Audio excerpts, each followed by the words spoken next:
गोहरण पर्व भाग 26.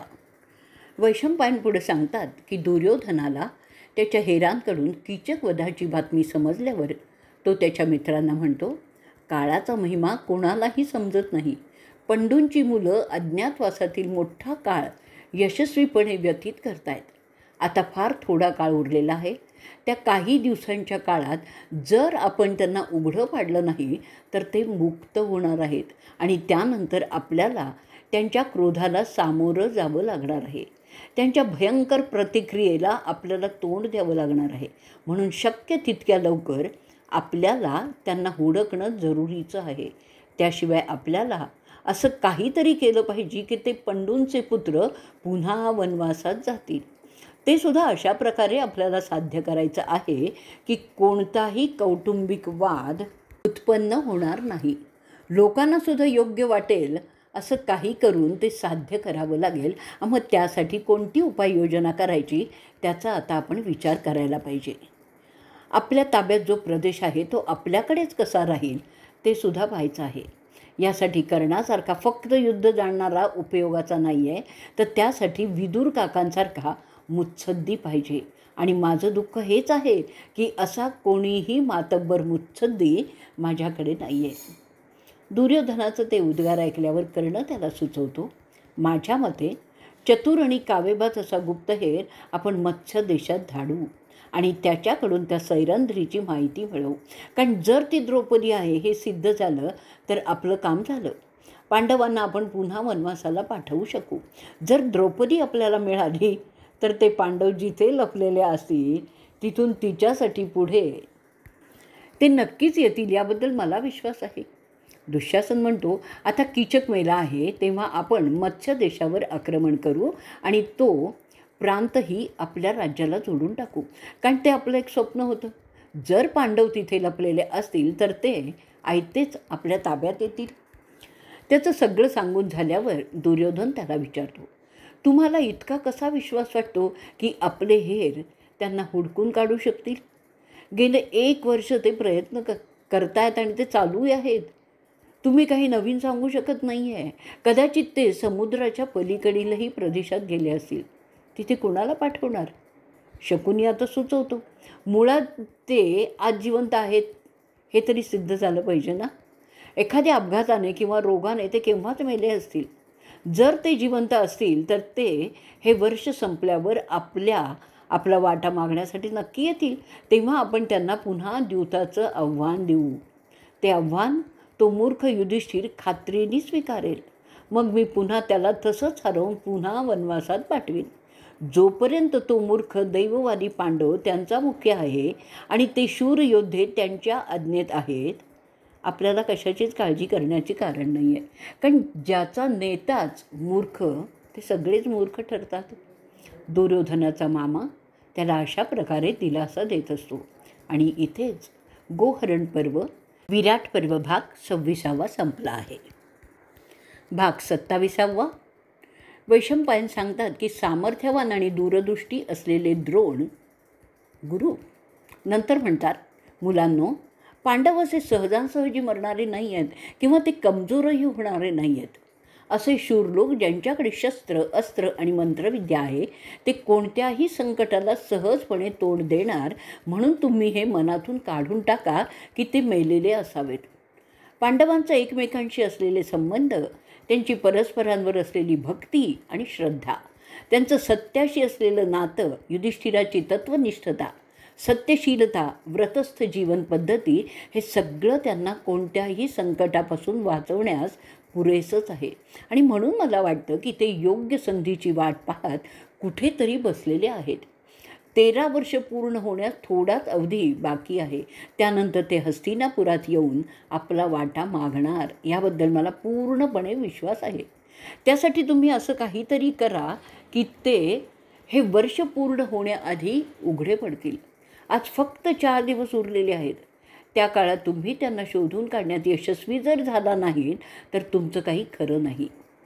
पांडवांचं सामर्थ्य, त्यांचं तपोबळ, त्यांची शरीराची ताकद, आत्मविश्वास, धडाडी पाहता ते लवकरच हस्तिनापुरात येणार हे निश्चितच आहे.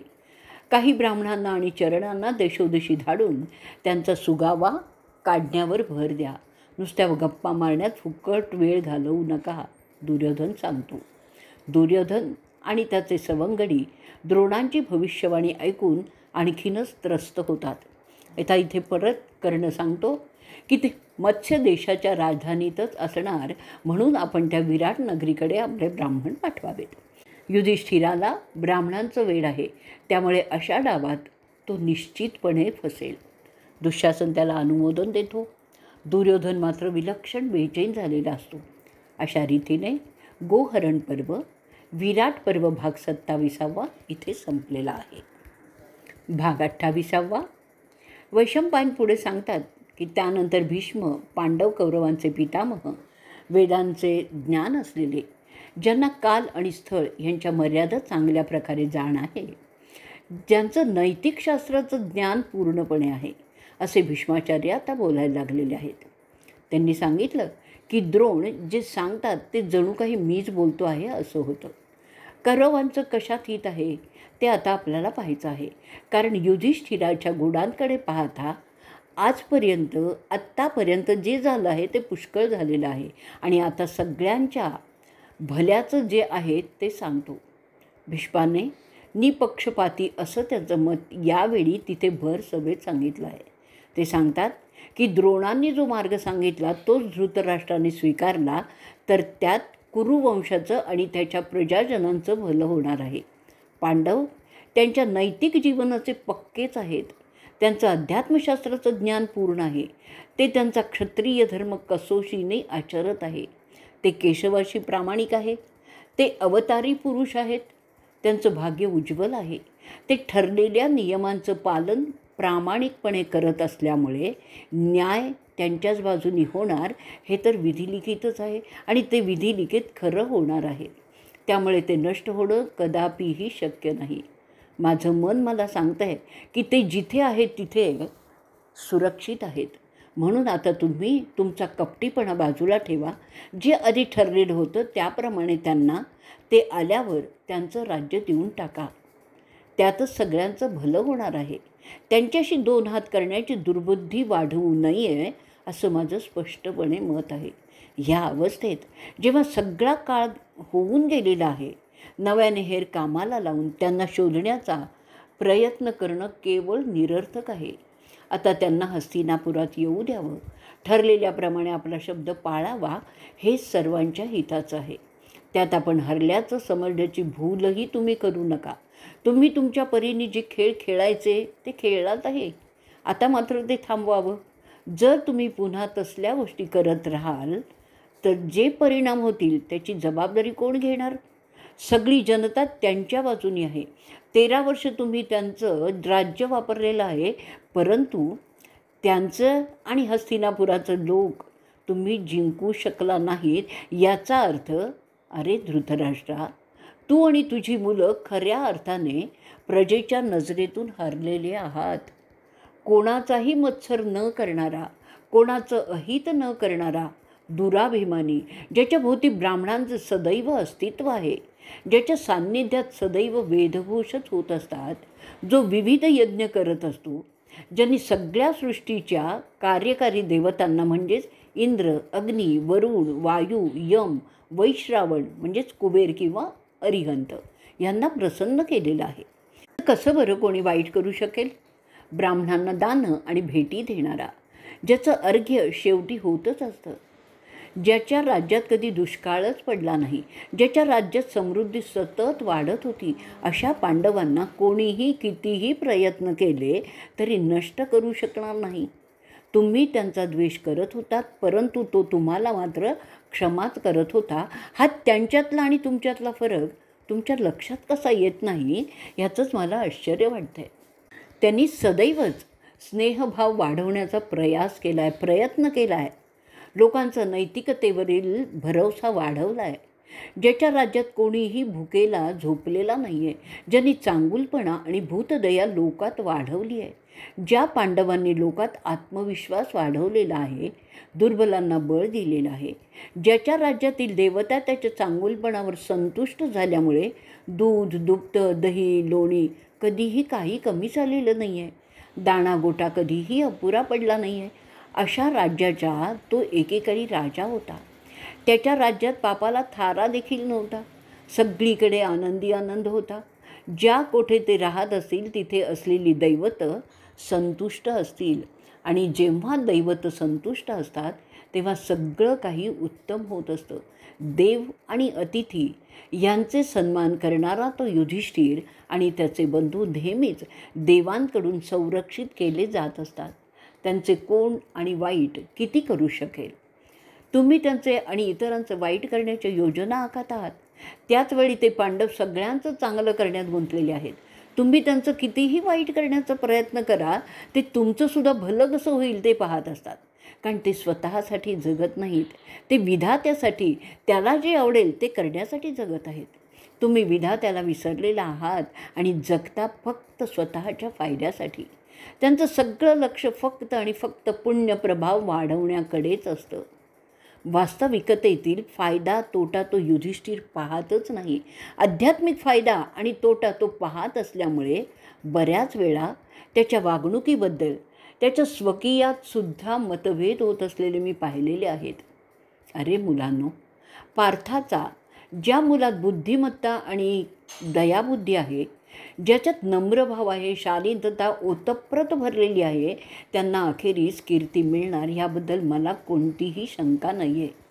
अशा लोकांना शोधण्याचा प्रयत्न केला तरी त्यात यशच मिळण्याचा संभव नसतो. ब्राह्मणांनासुद्धा ते सापडणार नाहीत. तेव्हा आता तरी शहाणे व्हा आणि त्यांच्या मागे लागणं बंद करा. तुमच्या भल्याचं करा, ज्यात दुसऱ्यांचं अहित होत नाही आहे. जर तुमचा माझ्या अनुभवावर विश्वास असेल, भरवसा असेल, तर तुम्ही माझं ऐकाल. नाहीतर तुमच्या कर्मगतीने जे काही करायचं आहे ते तुम्ही करा आणि नंतर मात्र पश्चात्ताप करीतच बसा. अशा रीतीने गोहरण पर्व, विराट पर्व भाग 28 इथे संपलेला आहे. भाग 29 वैशंपायन पुढे सांगतात. त्यानंतर शरद्वताचा मुलगा कृपाचार्य म्हणतो, वयोवृद्ध भीष्माचार्य जे सांगत आहेत त्यात तथ्य आहे, प्रसंगांना रूपच आहे त्यांचं सांगणं. हित आणि पुण्य यांचा मेळ बसतो. त्यांचं सगळं सांगणं नेहमी पटण्यासारखंच असतं.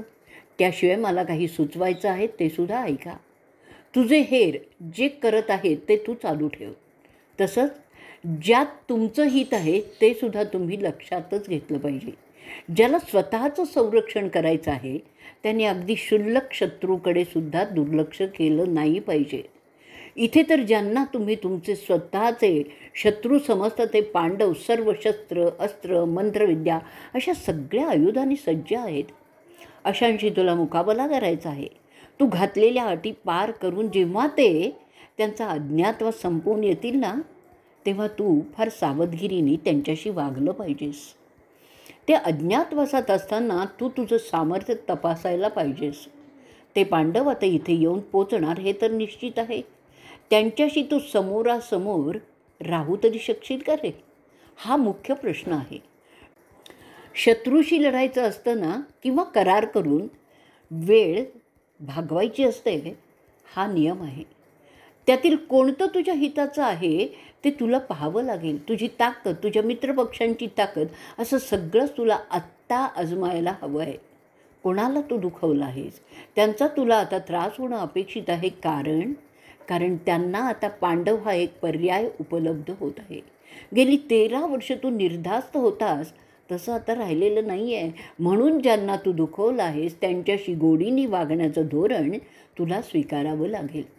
असं केल्यामुळेच ते पांडवांच्याकडे खेचले जाणार नाहीत. सगळेच जाणतात की पांडवांचं आधिपत्य नेहमीच सुखकर असतं, म्हणून सगळी प्रजा त्यांच्या बाजूला राहणार आहे. हे तुझ्या लक्षात येतं आहे का? माझं जर ऐकणार असशील तर तू पांडवांशी 2 हात करण्यापेक्षा त्यांना अशा करारात बांधून घे की भविष्यात ते कौरवांना त्रासदायक ठरणार नाहीत. साम आणि दाम हे दोन्ही मार्ग मी तुला सांगतोय. इथे दंड आणि भेद वापरण्याचा प्रयत्न जर करशील तर ते तुला फार महागात जाईल, हेही लक्षात ठेव.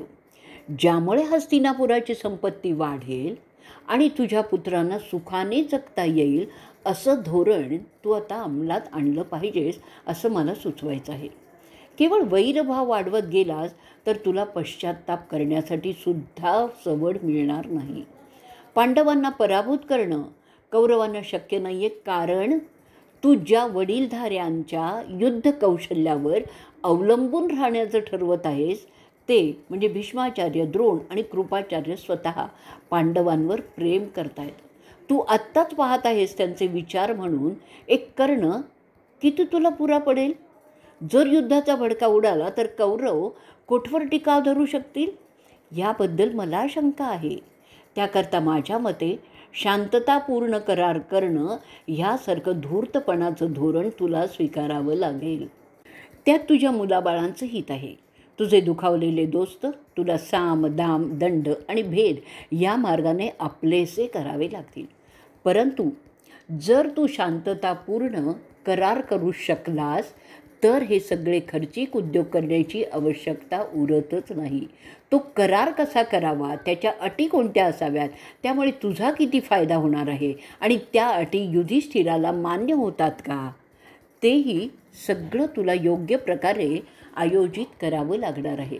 त्यासाठी तुला उच्च दर्जाची मुत्सद्देगिरी असावी लागेल. त्यातल्या त्यात तुझ्यासाठी एक गोष्ट सोयीस्कर आहे, ती म्हणजे युधिष्ठिर क्षमाशील आहे. तो तुम्ही जे काही वाईट त्याच्याशी केलं आहे ते विसरून त्या कराराला मान्यता देईल असं मला वाटतं आहे. गोड बोलण्याने बऱ्याच गोष्टी सोप्या होतात.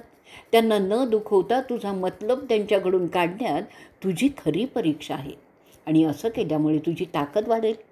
तू तुझ्या इतर शत्रूंशी मुकाबला सहजपणे करू शकशील. तशा कामात तुला पांडवांची मदतसुद्धा होईल. इतका युधिष्ठिर साधा आहे, त्याचा फायदा करून घे.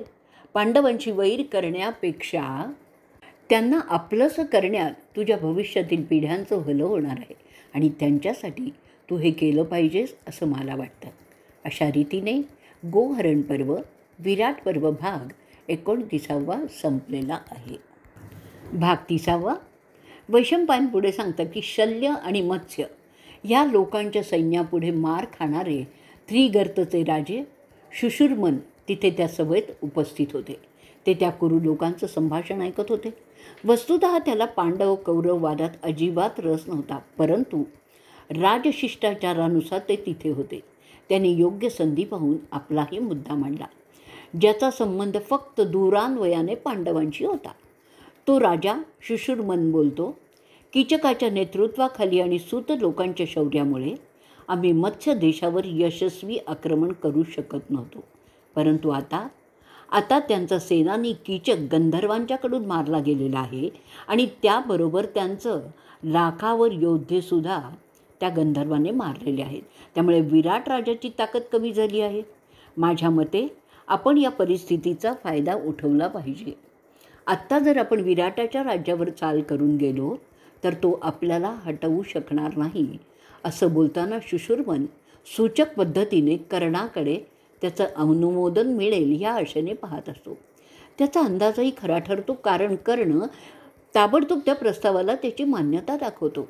दुर्योधन म्हणतो, त्या विराटाच्या शल्य आणि सूत यांच्या सैन्याने कीचकाच्या नेतृत्वाखाली आम्हाला सुद्धा फार त्रास दिलेला आहे. तो कीचक जबरदस्त सेनानी होता. त्याच्या सैन्य व्यवस्थेपुढे कोणाचीही सेना टिकतच नसायची. त्याचं कौर्य भयानकच होतं. तो आमचे हेर पकडून त्यांना ठार मारत असे. त्यामुळे आम्ही आमचे हेर पांडवांना शोधण्यासाठी त्याच्या राज्यात धाडू शकत नव्हतो. ते एकच राज्य आम्ही पांडवांना शोधण्यात हेरू शकलो नाही आणि आता समजतं आहे की पांडव प्रायः तिथेच ठाण मांडून बसलेले आहेत.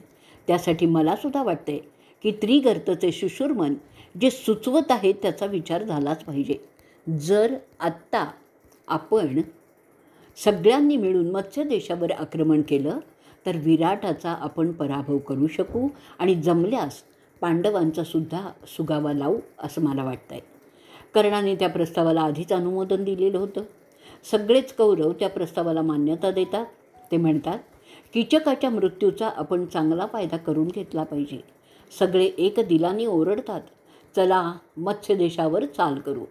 त्या देशात आता चांगलं धान्याचं पीक आलेलं आहे, ते लुटू. त्यांच्याकडे उत्तम पशुधन आहे, ते वाटून घेऊ. त्यांची गावं आपण वाटून घेऊ. त्याला आपल्याबरोबर असा तह करायला भाग पाडू की त्याची सगळी आवाजीच बंद करू. आत्तापर्यंत जो मार आम्ही त्या कीचकाच्या हातून खाल्ला त्याचा वचपा नक्कीच काढू. एकदा का ते राज्य काबीज झालं की आपण सुखाची झोप घेऊ शकू, असं शुशुरमन सगळ्यांना आवाहन करतो. त्यानंतर कर्ण त्याची मतं मांडतो. तो म्हणतो, शुशुरमन जे बोलतो आहे ते खरं आहे, तसंच आपण केलं पाहिजे. अशी संधी पुन्हा येणार नाही, कारण एकदा पांडव त्यांच्या अज्ञातवासातून बाहेर आले की आपल्याला कोणत्या नवीन परिस्थितीला तोंड द्यावं लागणार आहे ते माहिती नाही आहे. म्हणून जास्त वेळ न दवडता आपण आपल्या फौजा तयार करण्याचे आदेश देऊ. कर्ण सुचवतो, त्या मोहिमेचं नेतृत्व कृपाचार्य किंवा द्रोण करतील तर बरं होईल. याबद्दलचा निर्णय आपण भीष्माचार्यांवर सोडू. तो हेही सुचवतो की या मोहिमेचं नाव गोहरण असं असेल. आता वेळ घालवण्यात अर्थ नाही. आपल्याला पांडवांशी तसं पाहिलं तर काहीही कर्तव्यच नाही आहे. फक्त दुर्योधनावरील प्रेमामुळे आपण त्यांच्या कौटुंबिक गोष्टीत बोलत होतो. ते थांबवून आपण आपल्या क्षात्र कर्तव्याकडे लक्ष देऊयात. पांडव आता निर्धन, लाचार असे झालेले आहेत. ते कोणालाही त्रास देणारे राहिलेले नाही आहेत. त्यांचा मोठा भाऊ फारच शांत आहे. तेव्हा त्यांना त्यांच्या कर्मावर सोडून देणं हे सगळ्यांसाठी श्रेयस्कर आहे. ते आले तर काय करायचं ते कौरव ठरवतील. आपण कशाला त्यात पडायचं, असा पोक्त विचार सगळेच मांडतात. आपल्यासाठी विराटाचा राज जास्त महत्त्वाचा आहे. सगळे त्या मताशी एकमत होतात. वैशंपायन पुढे सांगतात, कर्णाचे ते विचार प्रमाण मानून दुर्योधन त्याच्या धाकट्या भावाला आदेश देतो की त्याने सैन्याची जमवाजमव करण्यास सुरुवात करावी. त्याचप्रमाणे शुशुरमन त्याच्या फौजा घेऊन आघाडीला जाईल असंही ठरतं.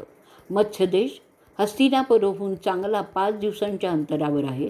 त्याप्रमाणे सगळी व्यवस्था करण्याचे आदेश त्याच्या दलपतींना दिले जातात. त्या त्रिगार्तचे सैन्य पुढे असेल असंही ठरतं. त्रिगार्तच्या फौजा विराटाच्या गुराख्यांची लढतील, त्यांचं पशुधन ताब्यात घेतील. बाकीच्या 2 तुकड्या मत्स्य देशातील इतर भागांवर हल्ला करतील आणि तिथे लूट सुरू करतील. वैशंपायन सांगतायत, अरे जनमेजया, ते लढवय्ये त्याप्रमाणे आक्रमक होऊन मत्स्य देशाकडे निघतात. त्यानंतर 2 दिवसांनी शुशुरमनचे सैन्य लूट करण्याच्या इराद्याने निघतात. शुशुरमन नंतर कौरव त्यांच्या फौजा घेऊन विराटाचं पशुधन लुटण्यासाठी निघतात. आणि अशा रीतीने गोहरण पर्व, विराट पर्व भाग 30वा इथे संपलेला आहे. भाग 31वा.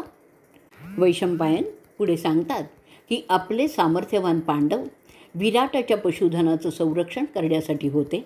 त्याची कल्पना या लोकांना नव्हती. त्या सुमाराला पांडवांचा अज्ञातवासाचा काळ संपला. ते आता उघडपणे वावरण्यास मुक्त होते. पांडवांनी विराटाच्या राजाला त्यांचं खरं रूप काय आहे तेही सांगितलं होतं.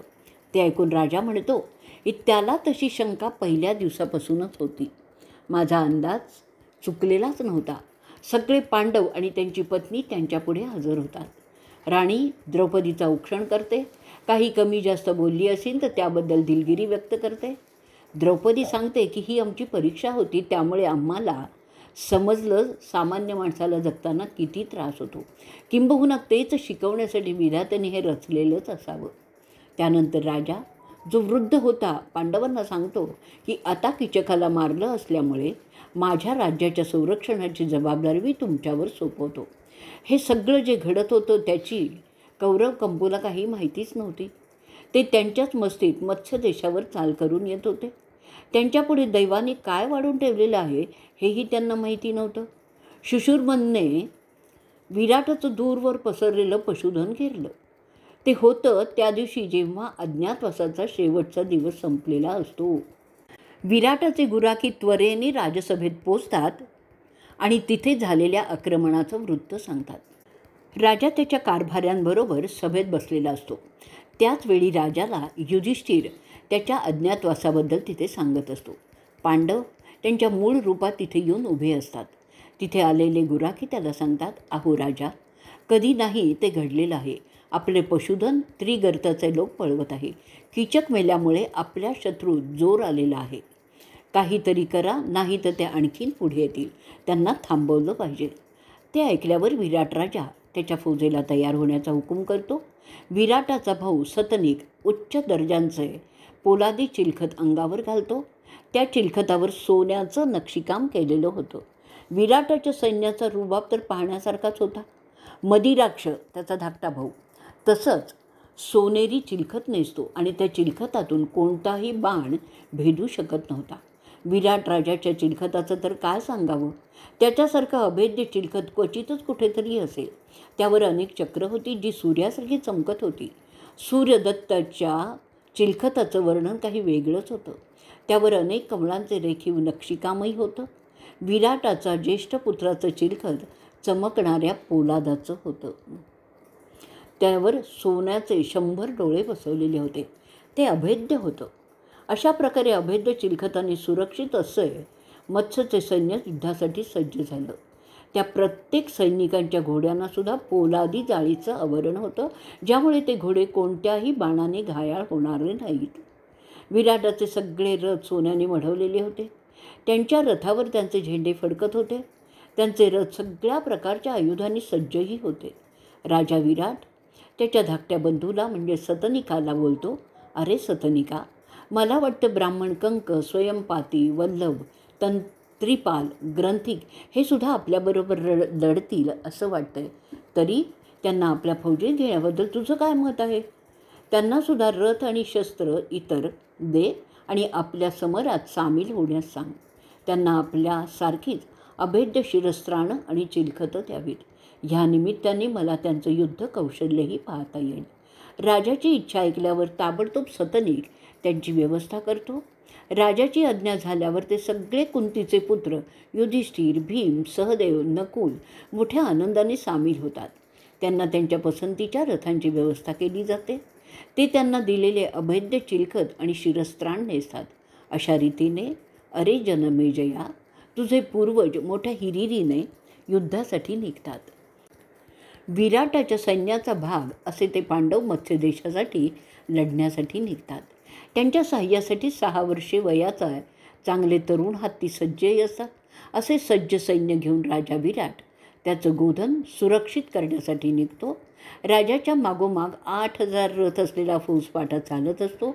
त्यांच्या पुढून आणि मागून पायदळीचे सैनिक चाललेले असतात.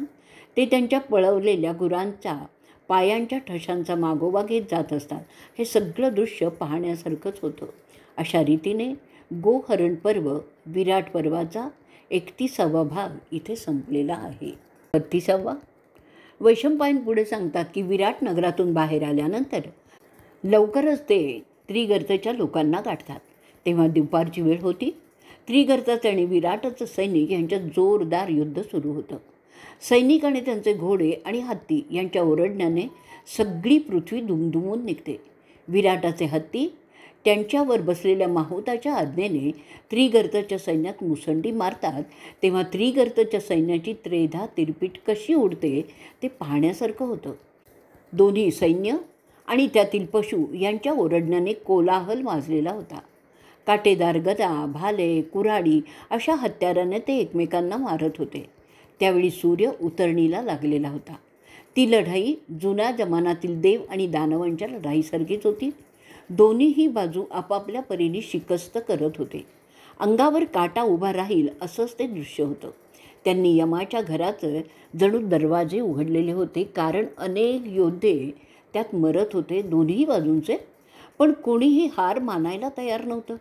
त्यांच्या त्या रणधुमाळीमुळे वातावरणात मोठ्या प्रमाणात धुळींचे ढग उठलेले दिसत होते. त्यामुळे कोणालाही नीटपणे काही दिसतही नव्हतं. रानातील पक्षी आणि इतर पशु पळून गेले होते. आता सूर्यसुद्धा त्या तिथे मारल्या गेलेल्या बाणांच्या वर्षावामुळे आकाशात झालेल्या अंधारामुळे दिसतही नव्हता. अग्निबाणांमुळे आकाशात प्रकाश पसरलेला होता.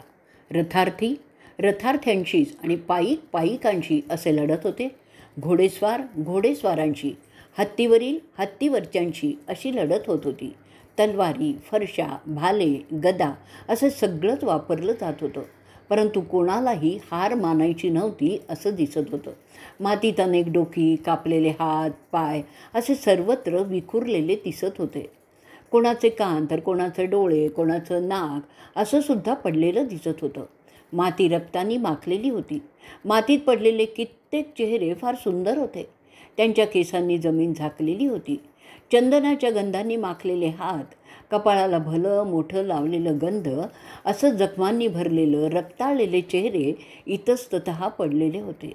त्याशिवाय त्यांच्या अंगावरील दागिन्यांचा खचही पडला होता, तो तर वेगळाच होता. ती रणभूमी अशा आभूषणांनी जणू काही सजली होती. बरेच योद्धे त्यांना झालेल्या जखमांमुळे भोवळ येऊन खाली पडत होते. तिथे माणुसकीच मारली जात होती, हे तर उघडपणे दिसतच होतं. मित्र, नातेवाईक मारले जात होते. संध्याकाळ सुरू होणार होती तसे गिधाड जमिनीवर उतरू लागली होती.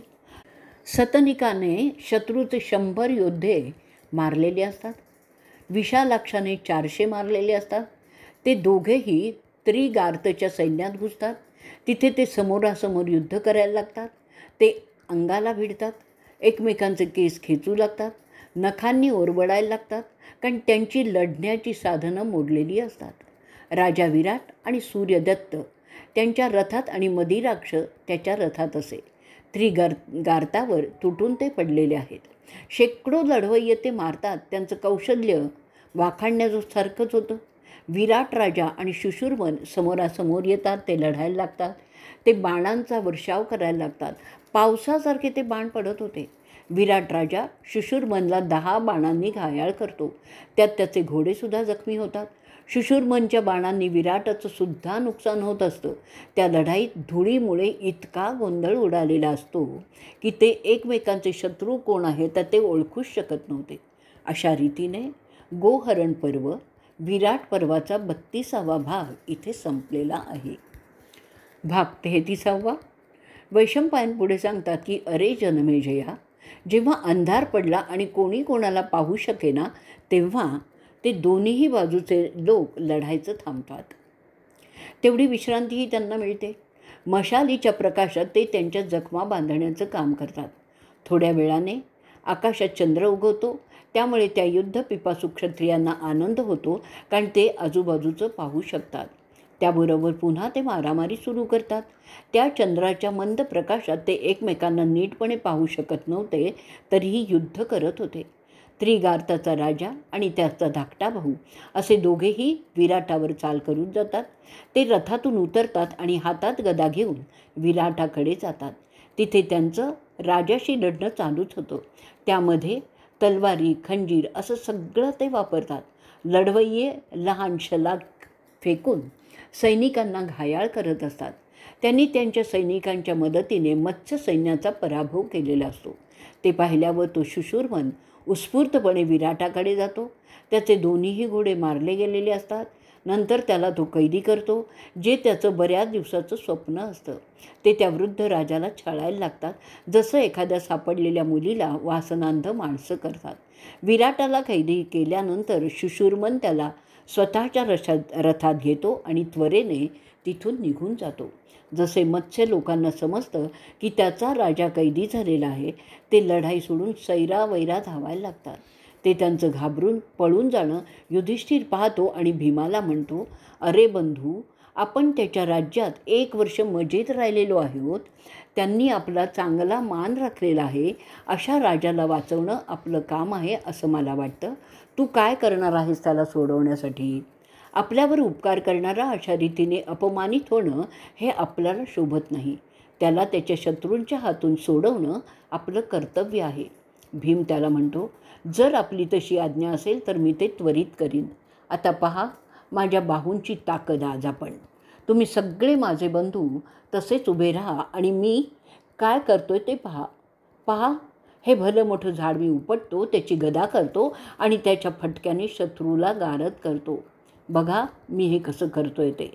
वैशंपायन पुढे सांगतायत, भीम त्याची नजर त्या मोठ्या झाडावर टाकतो आणि एखाद्या पछाडलेल्या हत्तीसारखा तो त्या झाडाकडे पाहत असतो.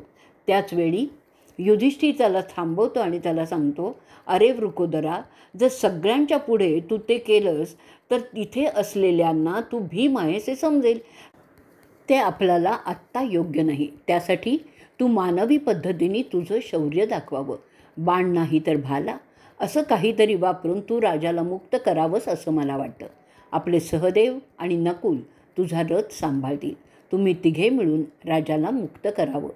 वैशंपायन पुढे सांगतात, त्याप्रमाणे भीमाने एक धनुष्य घेतलं. त्यातून बाणांचा वर्षाव करण्यास सुरुवात केला. त्याने बेजार झालेल्या शुशुर्मनच्या धावत्या रथाकडे तो वेगाने धावत जातो आणि तिथे विराटाला त्यांनी खुणावलं की आम्ही आलेलो आहोत. भीम त्रिगार्ताच्या राजाला सांगतो, थांब थांब. त्यावेळी भीम यमासारखा वाटत होता. तो शुशुर्मनला द्वंद्वाचं आव्हान देतो. तो म्हणतो, एक तर आमच्या राजाला मुक्त कर, नाहीतर माझ्याशी द्वंद्व करायला तयार हो. ते बोलत असताना भीम शुशुर्मनचा रथ मोडून टाकतो. त्यात त्याचे बंधू त्याला मदत करतात. त्यानंतर भीम विराटाच्या समक्ष शत्रूंचे असंख्य रथ, सैनिक, हत्ती, घोडे उधळून लावतो. शुशुर्मन भीमाला दाद देत नाही हे पाहून भीम आणि त्याचे भाऊ शुशुर्मनच्या सैन्याचा उच्छाद मांडतात. ते स्वच्छचे सैनिक पाहतात आणि आपल्याला कोणी मजबूत आधार आहे हे समजल्यावर ते पळणारे सैनिक पुन्हा लढण्यासाठी येतात. त्यांचं तुंबळ युद्ध सुरू होतं. त्रिगार्ताच्या सैन्याची धूळधाण उडवली जाते. विराटाच्या मुलात त्यामुळे जोर येतो. ते सुद्धा आश्चर्य वाटावं अशा प्रकारे शुशुर्मनच्या सैन्यावर तुटून पडतात. युधिष्ठिर स्वतः त्रिगार्ताच्या शेकडो योद्ध्यांना ठार मारतो. जणू काही यमाचं तांडव तिथे सुरू झालेलं आहे. नकुल 700 सैनिक मारतो. सहदेव 300 मारतो. अशा रीतीने मोठ्या संख्येने शत्रुपक्षाचे योद्धे मारल्यानंतर तो शूरवीर योद्धा युधिष्ठिर शुशुर्मनवर जातीने हल्ला करतो. शुशुर्मन त्याचे 9 बाण युधिष्ठिरावर फेकतो. त्याचे घोडे तो घायाळ करतो. भीम शुशुर्मनचे घोडे मारून टाकतो. शुशुर्मन आणि त्याचा सारथी जायबंद झाल्याचं पाहून मदिराक्ष तिथे त्याच्या वडिलांना घेण्यासाठी येतो. तेव्हा विराट राजा गदा घेऊन शुशुर्मनच्या मागे धावायला लागतो. जरी ते वृद्ध होते तरीही एखाद्या जोरदार तरुणासारखे ते त्याच्यावर हल्ला करतात. शुशुर्मनला पळताना पाहून भीम त्याला म्हणतो, अरे शूरा, असा पळू नकोस, अजून युद्ध संपलेलं नाही आहे. अशा रीतीने एखाद्याचं गोधन पळवणं क्षत्रियांना शोभत नाही, हे तुला माहीत नाही का? तुझ्या सैनिकांना तसंच सोडून तू कुठे पळत चालला आहेस? भीमाचं ते बोलणं शुशुर्मनाच्या वर्मी लागतं. तो परत फिरतो आणि म्हणतो, थांब थांब. त्यानंतर मोठ्या वेगाने तो भीमावर चाल करतो. भीमाला तर तेच पाहिजे होतं. तो त्याला ठार मारण्याचं ठरवतो. भीम शुशुर्मनचे केस पकडतो आणि त्यानेच तो त्याला उचलतो आणि जमिनीवर आपटतो. शुशुर्मन त्या मारामुळे जोराने ओरडतो. वाघाने छोटं हरिण मारावं तसंच ते होत होतं. भीम त्याच्या डोक्याला लाथ मारतो. त्याच्या छातीवर तो त्याचा गुडघा दाबतो. त्याचा श्वास बंद करतो. त्रिगार्ताचा राजा निश्चित पडलेला असतो. ते पाहून त्रिगार्ताचे सगळे सैनिक पळून जातात. विराटाला त्यांनी मुक्त केलं होतं. त्याशिवाय त्यांचं गोधनही सोडवलं होतं. त्याशिवाय इतर धन जे ते लुटत होते ते सुद्धा पांडव सुरक्षितपणे राजाला मिळवून देतात. ते केल्यानंतर ते पांडव जे नीती नियमांचे कसोशीने पालन करतात आणि जे व्रतस्थ जीवन जगतात असं राजापुढे उभे राहतात. भीम राजाला सांगतो, हा बदमाश सोडून देण्याच्या योग्यतेचा नाही आहे. तरी भीम त्याला उचलतो आणि त्या अवस्थेत रणभूमीच्या मध्ये नेऊन त्याला घेऊन येतो आणि युधिष्ठिरापुढे उभा करतो. त्याची अवस्था पाहून युधिष्ठिराला हसू येतं. भीम त्या हरलेल्या राजाला म्हणतो, तुला एका अटीवर आम्ही सोडणार आहोत, परंतु त्यासाठी तुला सगळ्यांच्या पुढे जाहीर करावं लागेल की तू एक चोर आहेस. जर तू ते तसं कबूल करणार नसशील तर मी तुला आत्ताच्या आत्ता मारून टाकेन. ते ऐकल्यानंतर युधिष्ठिर भीमाला विनंती करतो, अहो भीम, जर आमच्या मताला काही किंमत आपल्याकडे असेल तर ह्याला एकदा माफ करावं, कारण आता तो विराटाचा दास झाला आहे. त्याचं जे काही करायचं आहे ते विराट राजाला करू द्यावं. शुशुर्मनला ते मुक्त करतात आणि ताकीद देतात की अशा हरकती त्याने पुन्हा करू नयेत. आणि अशा प्रकारे गोहरण पर्व, विराट पर्वाचा 33वा भाग इथे संपलेला आहे.